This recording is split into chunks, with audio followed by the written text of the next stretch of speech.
And I've noticed na yung cinematography is, kay Manolo Abaya. So, mag-asawa ba 'to? Asawa. Yeah, asawa There you ni go. Rilo Diaz. Yes. There you go, yung geniuses nilang dalawa, talagang nag-click dito sa movie na 'to. Parang ang galing kasi partnership talaga, eh. Ang galing ng pagkakagawa nitong, cinematography.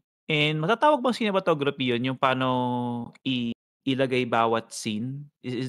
That's still part of the cinematography? Kung paano na-reveal yung importance ng narration sa story, ang ganda ng pagkakalagay niya, eh. Yun pala yung dahilan kung bakit merong Editing. narration.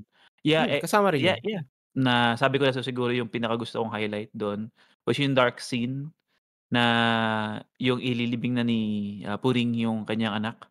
Oo. 'Yan, dark na dark na meron pang ano, apoy-apoy. Gawaan ng uling 'yan, eh, yung ano na 'yan, yung lugar na 'yan. So, ang galing. And then siguro ako na ba magsasabi, merong part dun na napatay ni, Narsing, Narsing. Narsing ang kanyang Mm. tatay na si Gusting. So, that's, yung climax nung moment na yun, really defines kung ano yung story for me, yung drama and horror. And then, going into, sound, I believe nasabi ko na 'to, "Oh, interesting 'to, Ryan Cayabyab." Malalaman nung Pinoy yung gumawa kasi pang Pinoy yung ano, eh, yung mga sounds, eh. One thing that I've noticed, kung hindi dahil kay Ryan Cayabyab at sa genius niya sa pagkakalapat ng music na 'to, I would feel na ito ay isang love story, more on ay drama horror. Kasi merong mga parts dun sa scenes na 'pag kunyari mystery, mystery din yung ano, Yung tunog, yung yung feel sound. nung ano, nung score, Exactly. yeah. So, napakalaking parte talaga ng sound on how you portray the story din sa movie as a whole. That's Ang a rating ko is 9 out of 10. With those two, Sir, Ryan Cayabyab. Mm. Napansin ko lang kasi sa'kin hindi siya I mean, I didn't like feel yung parang distinction sa West. Kasi parang yung vibe niya yung orchestra version din na naririnig ko sa ano, sa 'pag nanonood ako ng western movies like yung sa Godfather, mga ganyan. Mhm. Pero ano pa rin, na-appreciate ko pa rin talaga kasi unlike sa mga movies ngayon na nag-rely na lang sa mga generic na musical, soundtrack or scoring, dito talaga, yun nga, may nag-compose talaga na tailor-made para sa pelikula. And I'm not Hmm. sure, siguro maybe these days, it's a budget issue, 'di ba? May kuha ka pa ng ano, ng sikat na composer.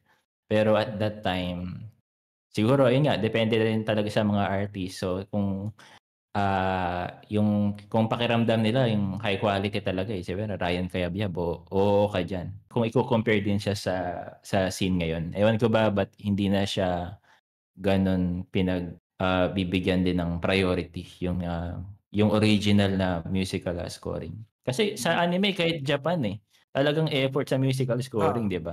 If Mm. you think of it, anime lang naman 'to, eh, pero talagang effort pa rin talaga, eh.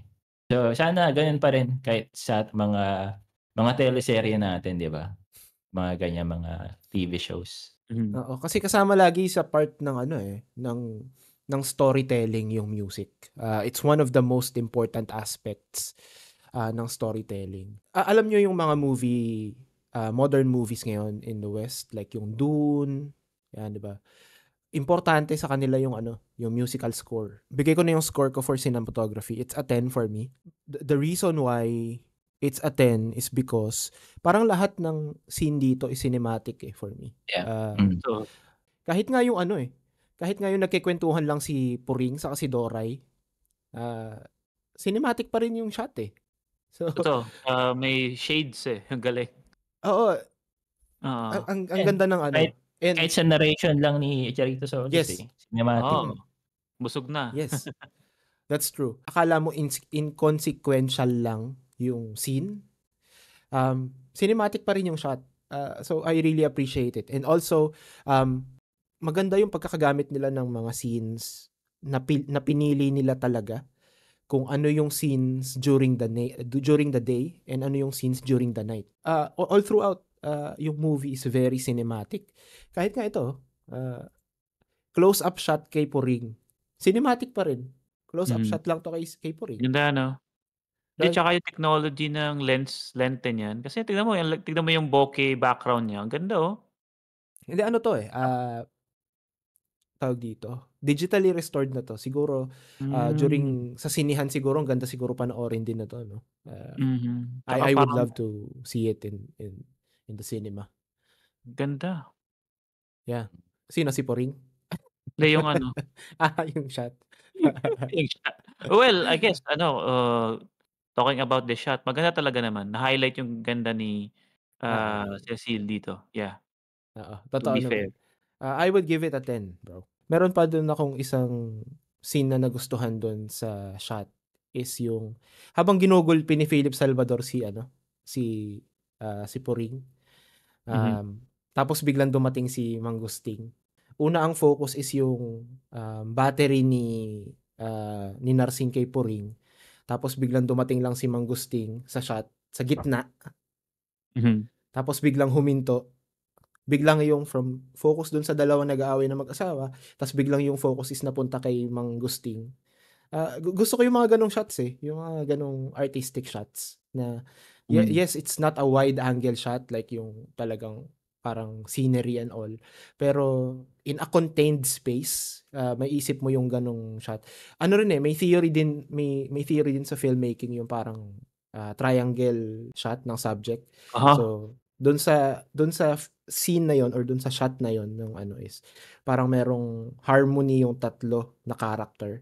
Si Puring sa left, si Narsing sa right, and then sa gitna or sa taas si Mang Gusting. So ang ganda nung pagkaka-compose nung yung composition ng scene na yun.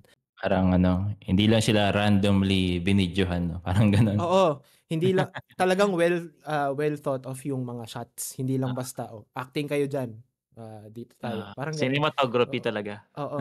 Meron talagang, artistic expression. Oo, Attention to manalo siya. detail talaga, oo, attention to detail. Mm. Lahat ng Manalo siya. shots may purpose and may meaning.